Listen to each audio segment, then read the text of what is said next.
ऊर्जा आज का टॉपिक है मौन का महत्व। 1, 2, 3 स्टार्ट। वर्तमान में हम चारों ओर शोर से घिरे हैं। इस शोर शराबे के बीच हम संवाद तो जारी रखते हैं, लेकिन हम वह भाषा भूलते जा रहे हैं जो हमारा आत्मा समझता है, और यह है मौन की भाषा।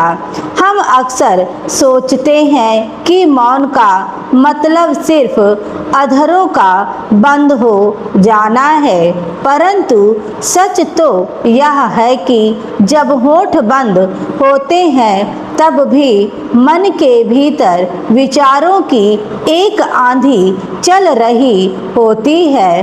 वास्तविक मौन का अर्थ केवल शब्दों पर विराम लगाना नहीं है, अपितु मन के शोर का थक जाना है। यह विचारों का उपवास है। इस संदर्भ में महात्मा गांधी ने यथार्थ ही कहा कि मौन सबसे सशक्त भाषण है।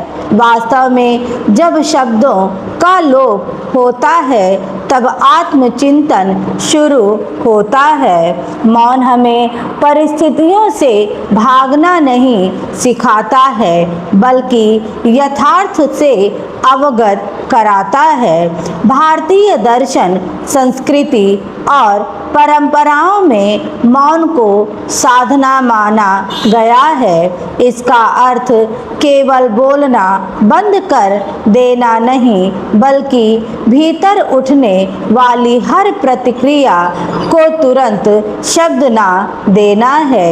किसी के कठोर शब्द सुनकर तुरंत उत्तर ना देना, क्रोध में निर्णय ना लेना और दुख में स्वयं को दोषी ना मानना, यह भी मौन की साधना है। शांत मन वह देख पाता है जो उत्तेजित मन से छूट जाता है। कभी कभी जीवन में सबसे बड़ी उलझन का समाधान किसी दूसरे व्यक्ति से नहीं, अपितु हमारे अंतर्मन से मिलता है। बस उसके लिए थोड़े समय के लिए अपने अंतर्मन को शांत करना पड़ता है, ताकि उसके साथ संवाद की कड़ियाँ जुड़ने के लिए अनुकूल परिवेश निर्मित हो सके।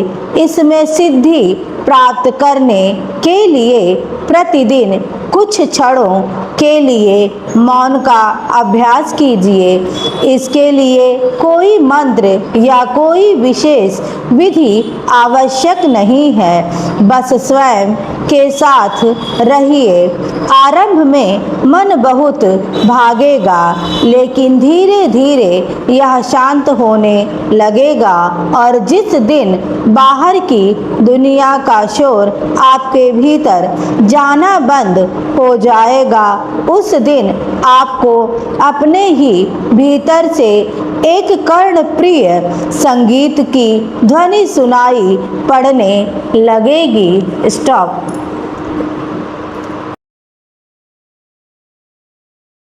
दैनिक जागरण संपादकीय आज की टॉपिक है सुधार कब होगा। 1, 2, 3 स्टार्ट।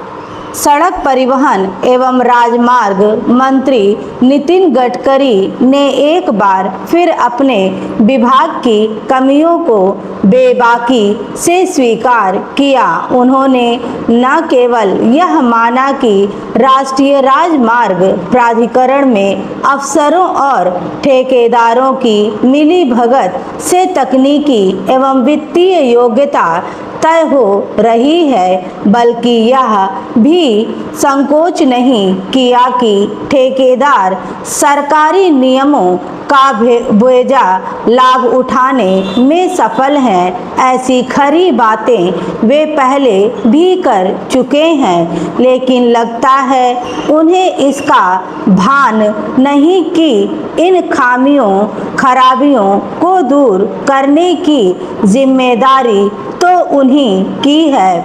उन्हें सड़क परिवहन एवं राजमार्ग मंत्री पद पर आसीन हुए रहते हुए 12 वर्ष से अधिक का समय हो गया है। यह एक रिकॉर्ड है। आखिर इतने लंबे अनुभव के बाद भी वे अपने मंत्रालय की कमजोरियों की केवल पहचान ही क्यों कर पा रहे हैं? क्या इन कमजोरियों को दूर करने का काम प्राथमिकता के आधार पर नहीं होना चाहिए? वे इससे अनजान नहीं हो सकते कि बढ़ती मार्ग दुर्घटनाएं और उनमें होने वाली मौतों के कारण उनका मंत्रालय सवालों के घेरे में है। नितिन गडकरी के इस कथन से संतुष्ट नहीं हुआ जा सकता कि गलत विस्तृत परियोजना रिपोर्ट यानी डीपीआर तैयार करने वाले सलाहकार राजमार्गों पर होने वाली दुर्घटनाओं के लिए दोषी हैं, क्योंकि ऐसा काम करने वालों को दंडित करने का काम उनके ही मंत्रालय को करना है। यहाँ प्रश्न यह भी है कि ऐसे अक्षम सलाहकारों की सेवाएं ली ही क्यों जा रही हैं? इसकी अनदेखी नहीं की जा सकती कि सड़क दुर्घटनाओं में मरने वालों की संख्या बढ़ती जा रही है। समस्या केवल राजमार्गों पर बढ़ते सड़क हादसों की नहीं है।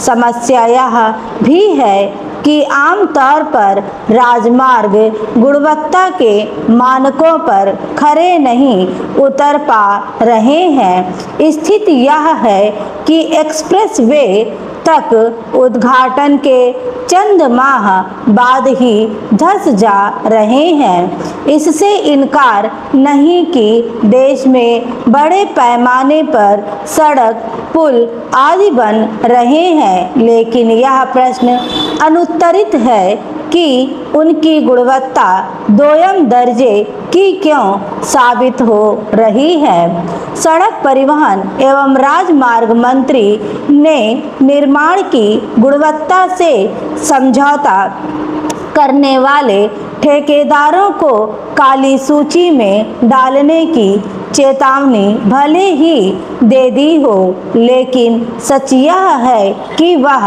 असर करती नहीं दिख रही हैं। कहीं इसका कारण यह तो नहीं कि ऐसे ठेकेदार अपनी कंपनियों के नाम बदलकर फिर से सरकारी ठेके हासिल कर ले रहे हैं। नितिन गडकरी ने उप ठेकेदारी के नियम बदलने के जो संकेत दिए वे पर्याप्त नहीं कहे जा सकते, क्योंकि यह काम अब तक हो जाना चाहिए था।